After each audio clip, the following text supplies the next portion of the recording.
Lancelot. Time to drop the Of that course. There it is. Also, Like I mentioned. the elephant in the room, the joy in the room, the Leonin in the room. Yeah, finally opened up here in this game. And now Kaja makes perfect sense right now for Blacklist International. They don't have to worry about giving away the suppress to Echo. If Blacklist don't pick up the Kaja here, Echo will pick it up. And I don't think Blacklist want to do that. So this could be Kaja Fredrin or maybe, I wonder if they're willing to Eve into this joy. Kaja Eve. Kaja Eve, yeah. Classic combo as well with all the slows that they have, almost a sure catch. And it is disruptive to have the Echo playstyle, but no, it's Fredrin, Kaja. It has to be, right? It's not? They decided to offer the, I thought it said E for a second. They opted for the Farsa here. So the threat here is if Echo pick up the Kaja, does Oh My Venus have a Franco? Because you can't have one of the other. Are they going to force Echo to go into the second phase and not pick up either? Are they treating each like such a commodity? Maybe. I feel like right now they're just deciding who's going to bite the bait of Kaja's open, who's going to pick it first. But at the same time, if this is going to be a Kaja for Echo, I wouldn't be surprised if Blacklist just go ahead and pick up a Lolita later on. Or actually even in the third because it could get banned out. No one's picking up Kaja. And now actually, yeah, Blacklist will even think about picking up the Kaja because it's up against an Eve. Something tells me Coach Treb and Coach Tick are looking at each other and saying, yo, that's the bait. This is the MTB Gambit. This is the Dexstar Gambit. Yeah. I get it. They both get it. This is a chess match among world-class coaches, world-class teams. No. And they're doing just that. The Kaja and the Franco go into the second phase. Okay, does that mean that then Kai, but considering that it's a Fredrin. I've been waiting for too long. What if they go Hayabusa for Girl TZ? Not impossible. Yeah. That's a couple of solid soft targets already. Okay. And there it is, Yaoi's Cho, or as they say, Cho's Yaoi. Always on the way. And it's a Matilda pickup. Classic. Classic. This is what Blacklist likes to play, use up against lineups like this that they're up against. But right now, this puts a lot of pressure on Edward and Wise. If Blacklist don't have Matilda and or Estes. So that's how textbook and that's how meaningful this draft has become for both teams. Again, Blacklist up against the wall, currently not on the board just yet. Let's get into game 3. Management of the early to mid game here is crucial for Echo because of the two main pieces that they have in the Beast and the Beatrix. They're going to hit a lot of damage there from Edward. Oh, yeah. Okay, Yue was going to try to put some pressure up there, but, you know, they already got the word, so Sanford's going to back off. But even though he goes back, because of when he completed the recall animation after the Ace responding, he'll be able to get back in time without that big of a problem, without Edward getting anything actually on the shields. But this rotation of Blacklist is smart. Wise going out first there, but Yaoi not Yaoi, Kaltizi responds in turn 2 closer up top.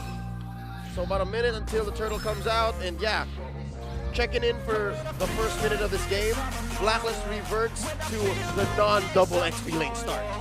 So you've seen both kinds of the Uber strat Season 11 come through, and Echo had an answer for both. Exactly. Now, still slow and steady for both. Gonna be watching out. Ooh. I like what Wise did there. That was a smart use of the dashes that he had. Oh, might get punished here. He's not going to be able to get away from this one. Wise will go down. First blood in the hands of Carl TZ. 15 seconds away from the first turtle of the game. So little advantage already starting for Echo. Good news, Wise gonna make it back for the turtle take. Bad news, you don't want your jungler dying this early. That was uncharacteristic of Wise for that to happen. Oh, here comes Edward. Oh, they might be able to contest. Edward going to come in, does have that level 4. Uses the final slash, but also still going to be fighting for the turtle. Sanji dropping the real world manipulation. Here comes Sanford. They're going to go in. Carl TZ able to secure it. There's the way of the dragon. Wise going to be cut off here. Sanford popping the beats here. No one going to fall. Turtle secure for Echo. Wow. I really thought Blacklist were going to take that. Clean. But Echo decided to stick and fight. And Sanji's real-world manipulation was crucial there as well. And of course, the timing of the entry of Sanford. The Sansan duo came in big in that crucial first turtle. That's what makes the Sansan duo so dangerous. The fact that it's an XP laner and a mid laner that's so in sync, that's so mechanically gifted, it just shrinks the opponent's window of opportunity. The mechanics and the game IQ of these two. And because of the pressure and control of the map, Oh! Yawi with a kick! Yawi gonna get the kick off. He isn't gonna be able to follow up though just yet. Gets stopped by Wise. There you go. Circle League gonna come down. Yawi chunked down.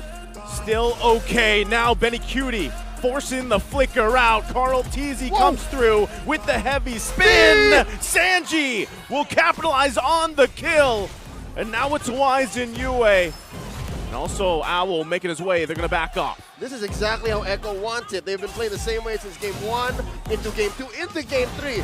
Quick, hard, fast, and messy.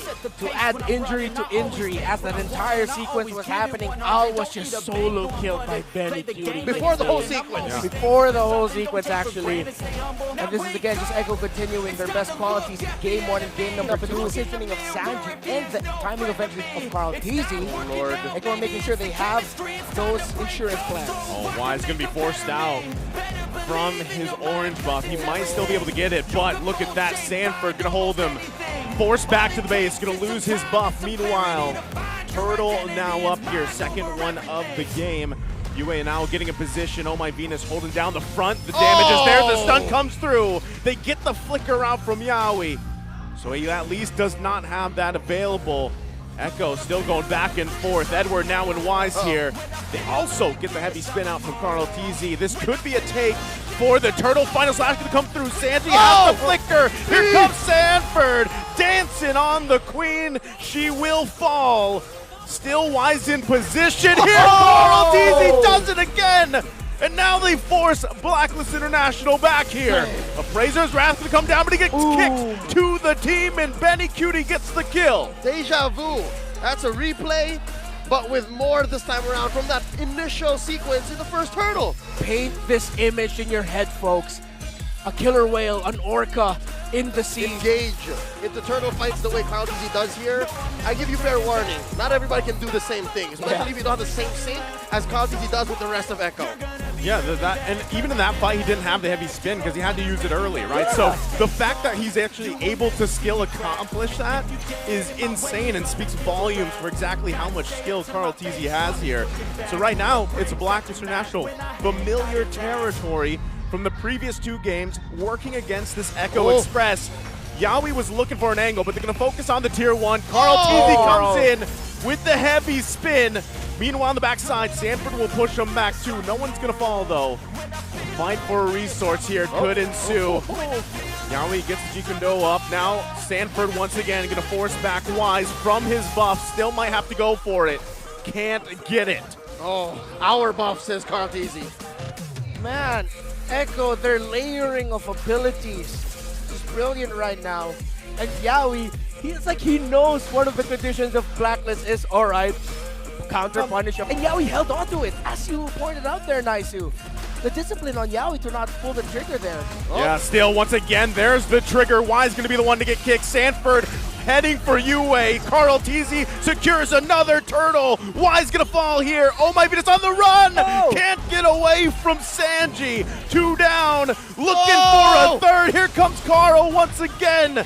Sanji and Benny Cutie making their way. Owls in trouble. Now Yue. The storm comes through. First the king and the queen, and then the rest of the cavalry. Edward. Legend Agent 0. 1 versus multiple. Still 1 hit away. Bob and Weavin can't get away. Sanford gets the kill. Over again by Echo. Their layering of entries, abilities, and timing. Yawi with a kick! Yawi gonna get the way of the dragon once again off. The follow-up damage is gonna be there. They unleash. Carl TZ finds the lockdown on Edward. The damage comes through. Benny Cutie with another kill. Gentlemen, is it just me or is the Echo Express getting faster and faster throughout the series? 7K Almost 8K gold lead now, just about 8 minutes and just approaching 8 minutes and 30 seconds in. The funny thing is, that was a miscalculation by Benny Cutie Bennett's rage, because it did not hit Wise at all. It actually friendly fired himself, but of course, no friendly fire in Mlbb. But it's just Carl teasing. Presenting. He miffed, but they got it anyways. Yawi once again finding out here, but no follow-up to follow this time. He will get punished. Blacklist International finding a mistake. They're still gonna go. Oh, my Venus comes through with a circling eagle. Sanji gonna be in trouble. Ow, here comes Sanford chasing him down. They pay him back, but it's two down. Heavy spin, finding two. Oh, my Venus down, Edward to follow. You can't stop the storm. Double sandwich play into a 2-for-3 trade. Started out bad.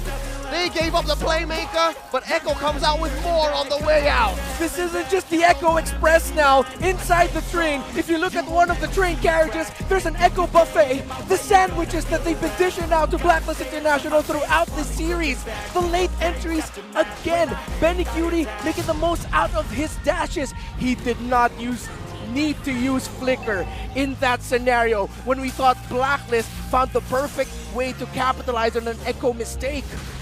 Oh, Renmar. Nice. It's about to happen again. Oh, they're going to try to cut him off here. Turret a couple hits away. They find the lockdown on Edward. He's got to flicker around. Can they survive this? Sanford goes in with a vengeance. The follow through with Yawi. Wise is in trouble. Triple kill for Benny Cutie again. The guy is massive. The Echo Express, as you put it, in one carriage has a buffet, in another a full ecosystem. It's like Snowpiercer in here, fam. In the Philippines, you only got 2 seasons, dry and wet. Benny Cutie the Storm, he's wet right now. This is a wet performance, 8-0-6. This is just an absolute dismantling of Blacklist International. A Blacklist that looks so dominant in the playoffs. Echo, what are they on? Where were these Orcas in the early days of the playoffs? Did it take their longtime rival Blast International to unlock this level of gameplay? Oh no! Oh, they're still going to be going. Carl Teasy has to heavy spin on the defense. He will get shut down by Owl. Still, Lord going to be up here. Echo trying to think twice. They will be fended off. Blacklist International deals with the base siege. Despite the 10K gold lead, Blacks International defended amazingly. Oh, my God! Oh! You can't dodge that, I guess. You can't defend that way if your parse is down like that. Coming here for M5. Gotta avoid that. But now, let's see if Blacklist can avoid getting set up by Echo yet again. Edward, though, we gotta commend his final slash. Another snipe coming in from Benny. But those are little windows that Echo still, even with this crazy of a lead, cannot afford to give. You have to be careful. That was a fantastic final slash by Edward. About 30 seconds away from a Luminous Lord. So again, the same situation as in games in this series prior. Not much for Blacklist. Yeah, they're getting kills, but not a single turret. Nice to look. Just that one turret up top.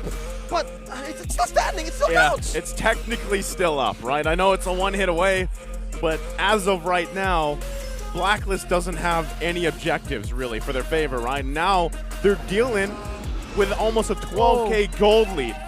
And just these kind of check shots coming out from Benny Cutie are enough to deal with here for Blacklist International. They're probably just gonna have to give up this Lord as well and hope for a defense of a lifetime. Sanford clearing the minion wave like he did, even checking just in case. The minion waves up top, pushing there for Echo, definitely a free Lord. And now Blacklist will have to hope they have enough firepower, that they can layer their abilities well enough to punish what will be, most likely, a very aggressive entry here by Echo. Okay, so good news. Blacklist has amazing Highland defense. They're rocking that carry, they're rocking that Farsa. If they need to, bob and weave inside their own base, they have the Matilda, amazing final slash of Edward, the potential for the taunt. But that's best case scenario. I'm not so sure Echo's just gonna allow all those layerings to come in at the right time because they're such great spoilers. They can play at their tempo. Again, Yawi on the show. That alone has to be a threat.